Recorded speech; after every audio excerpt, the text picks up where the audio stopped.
Ahead on NewsWatch, Trump Tower is abuzz. Why did the president-elect just meet with Al Gore? And why are Democrats blasting Donald Trump's decision to pick Ben Carson for his administration? Plus, who Donald Trump will pick to fill the Supreme Court vacancy, why he might get the chance to reshape the court for a generation. And we take you inside a cathedral desecrated by the Islamic State. See how Christian survivors are responding to ISIS after it demolished crosses, burned holy books, and even dug up graves.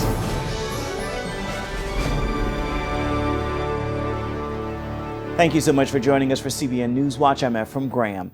Incoming U.S. President Donald Trump is visiting North Carolina today on his thank you tour to American voters. It comes as he expands his search for Secretary of State and after he had an unexpected visit at Trump Tower Monday.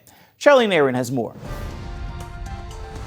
It certainly wasn't a meeting anyone expected after Donald Trump called the idea of man-made climate a hoax on the campaign trail. But Monday, there was former Vice President Al Gore, one of the most famous climate activists in the world, leaving after meeting with the president-elect at Trump Tower in New York. And all he would say was, I found it an extremely interesting conversation and to be continued. And I'm just going to leave it at that. Trump told the New York Times after the election that there may be what he called some connectivity between human activity and climate change. But Reince Priebus, who will be Trump's chief of staff, told Fox News Trump still thinks global warming is mainly a bunch of bunk. Meanwhile, Trump is still searching for a possible Secretary of State, meeting today with the CEO of ExxonMobil, Rex Tillerson, along with Henry Kissinger, who worked in the Nixon and Ford administrations. Trump also met Monday with Robert McFarland, who served as National Security Advisor under President Reagan in the mid-1980s.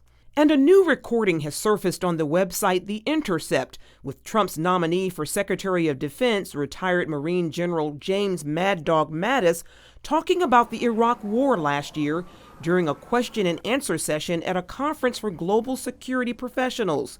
Mattis was an important military leader during that war, but at the conference he said this.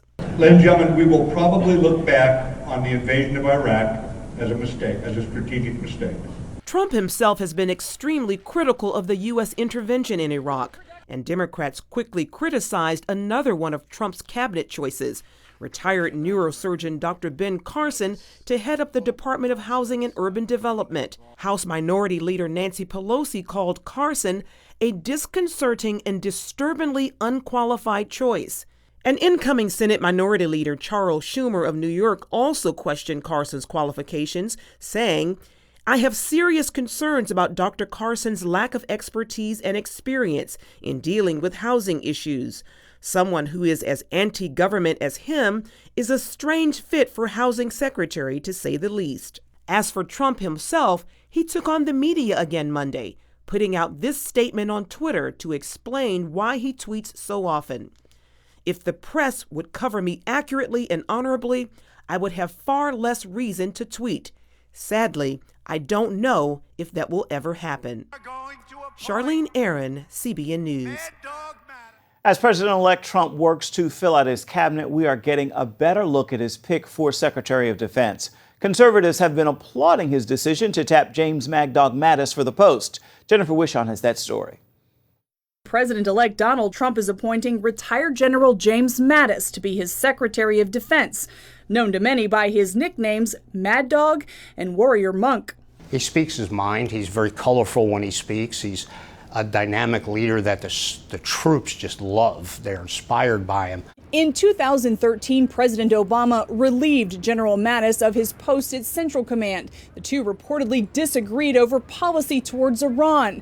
Mattis has called the Islamic Republic the single most enduring threat to stability in the Middle East. He's critical of the Iran nuclear deal and says America must prepare for the worst. He is not in this delusional position of the Obama administration that the Iranians are people we can really deal with.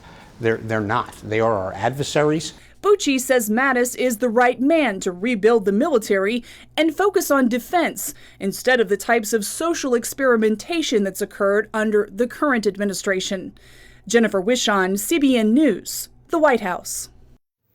One problem facing the incoming defense secretary is out-of-control, wasteful spending at the Pentagon. An internal study by the Defense Department reveals the U.S. military bureaucracy is overrun with waste, and the number is staggering, $125 billion. The Washington Post reports the Pentagon tried to cover up the news, fearing a backlash and a big cut from Congress. The study shows the Pentagon employs more than 1 million people for bureaucratic office personnel alone. That's almost equal to the 1.3 million troops in America's fighting force. Large numbers of Israelis believe Donald Trump is on their side. A poll conducted by the Dialogue polling firm surveyed 500 Israelis on their impression of the election's effect on Israel and the Jewish community. Many Israelis are happy about the incoming administration. 83% said Trump is pro-Israel. 42% believe he will throw out the Iranian nuclear deal, but just 3% say he will carry out his promise to move the U.S. embassy to Jerusalem. Israeli Prime Minister Benjamin Netanyahu also says he will work closely with the president to curb Iran's nuclear program. There is talk in the nation's capital the president-elect may announce his Supreme Court pick very soon, or he may at least be narrowing down his list of 21 people to 3 or 4. Paul Strand has more now from Capitol Hill. This choice matters so much because Trump's nomination or nominations could sway the direction of the court and Americans' rights for decades to come, which is why it was such a big deal for many voters. The Trump transition team is actually moving faster than many of those in recent years, so it wouldn't be all that surprising for Trump to also announce his Supreme Court nominee early.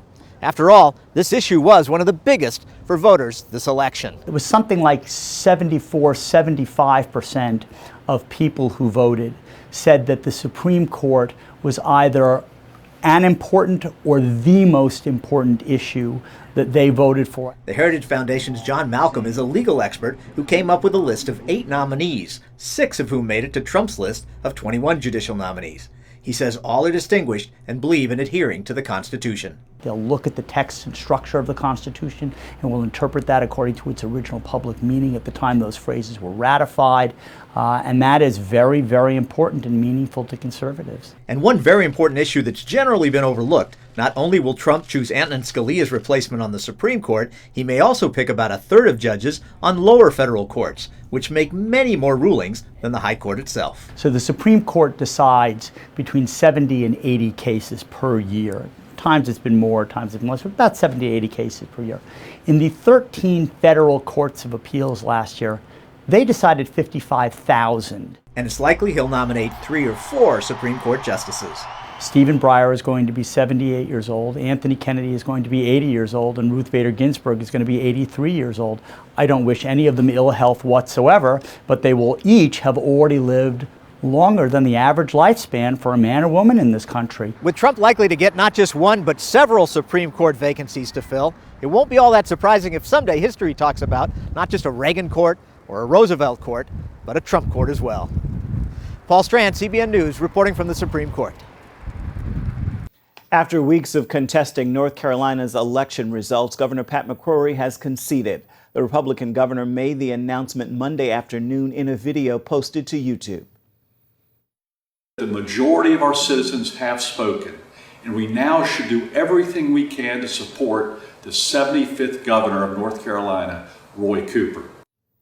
Initially, the governor claimed voter fraud and asked for several recounts. At last count, Cooper was up by more than 10,000 votes. This loss marks the first time a sitting North Carolina governor elected to a 4-year term has lost a re-election bid. UK officials say it is okay for employers to celebrate their Christian faith this Christmas at work.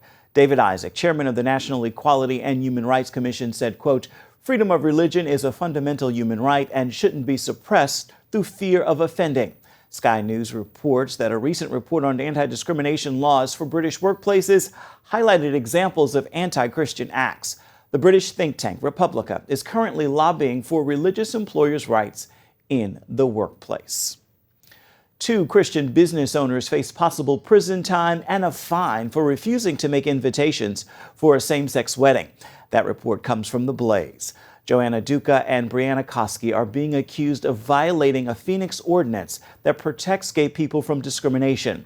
The two women could be imprisoned for 6 months and fined $2,500. They're being represented by the religious law firm Alliance Defending Freedom. Their hearing is expected to come within the next few weeks. Still to come, inside a town that was an ISIS training camp for 2 years. Chris Mitchell tours the liberated city of Karakosh.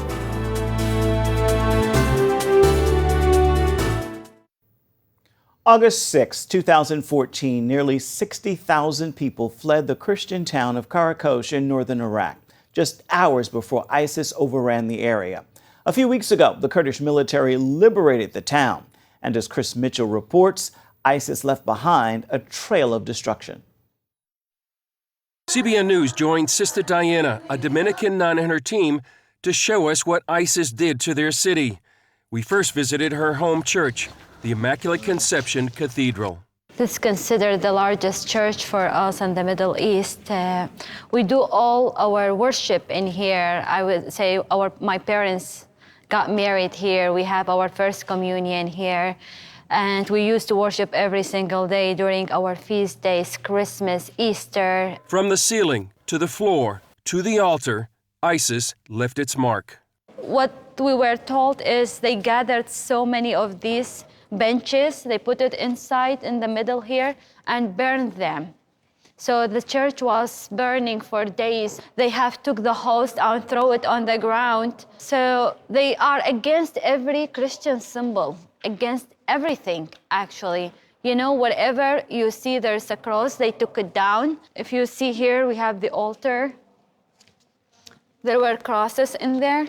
So wherever you see the damage, they try to do as much as they have in their power to say, you Christians, stop, live here. This is not your land. I mean, it makes me speechless. In the remains, Sister Diana found charred pages from a New Testament. The letter to John, chapter 4 and 5, because he's the one who came to save us with water and blood. It says, do not follow evil, but follow everyone who does goodness, because he's from God. Whoever done evil would not see God. This is the courtyard of the Immaculate Conception Church. When ISIS was here, they used it as a training ground. For example, you can see the courtyard littered with bullets. At the far end, they used it for target practice. Over here is the convent, and they brought thousands of books out of the convent, brought them here into the center of the courtyard, and they burned them. All that's left is this pile of ashes. This is what we honor, and it has turned into ashes. Those are our books. ISIS used the church courtyard to train killers. You see this, they were training the target practice. All this, it was the target practice, if you can see, especially this area. And pray. Imagine how many people they have trained to kill. On the street, we witnessed devastation, some of it caused by coalition airstrikes targeting ISIS. What you see here, those were houses. The matter of fact, 1, 2, 3, 4, 5 houses, and that has been destroyed. Behind have been destroyed. Those houses belongs to families who worked so hard. This family lost their home, money, and 3-year-old daughter, who ISIS stole from her mother's lap. We lost everything. Their house has been put down. She lost her daughter. I mean, she said, what? Everything we own, we lost it. These roads used to be so busy, people very active. You know, these are all markets. Yeah. And, you know, you see, it's empty. Throughout the town, ISIS left behind writing on the wall. ISIS left graffiti all over Karakosh. This one says that ISIS will crush or squish all the unbelievers. And this one says that the Islamic State will expand with Allah's permission. This wall said, we destroyed your crosses. We beheaded you, you infidels. Yeah. Throughout the city, ISIS destroyed or burned Christian houses of worship. They especially damaged or destroyed crosses. They even pillaged Christian graves. ISIS not only destroyed the homes of the living, they also desecrated the final resting place of the dead. Here, they destroyed some of these memorial plaques and even opened the graves so they could loot any valuables they could find off the corpses. Sister Diana says the devastation would be overwhelming without faith in God. They destroyed everything dear to us, but we tell them they could not destroy our will, our faith, our strength. They could destroy material things, but what it lives is the eternal things. Sister Diana prays the townspeople will return, but says they need assurance. Number one is the security. If I don't feel secure, I won't be able to stay here.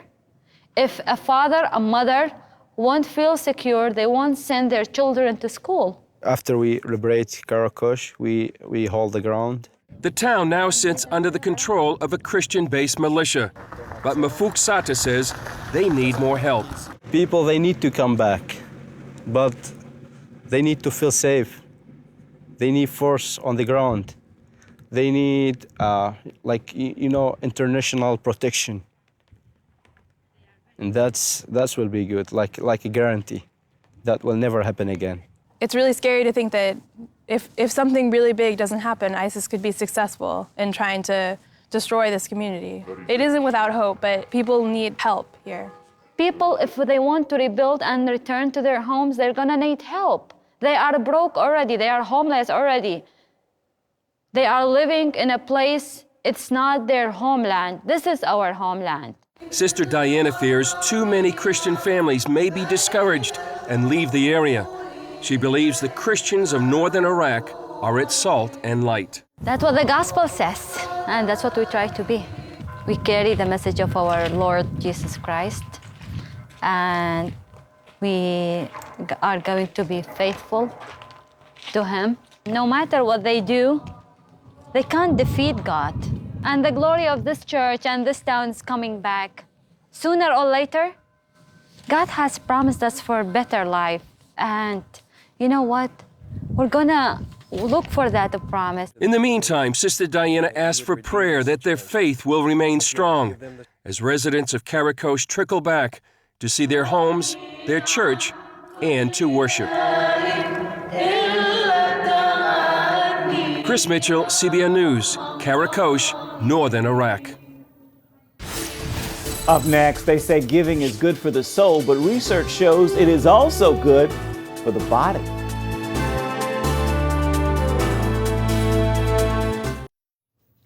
The Bible very clearly tells us to give. Believe it or not, doctors now agree.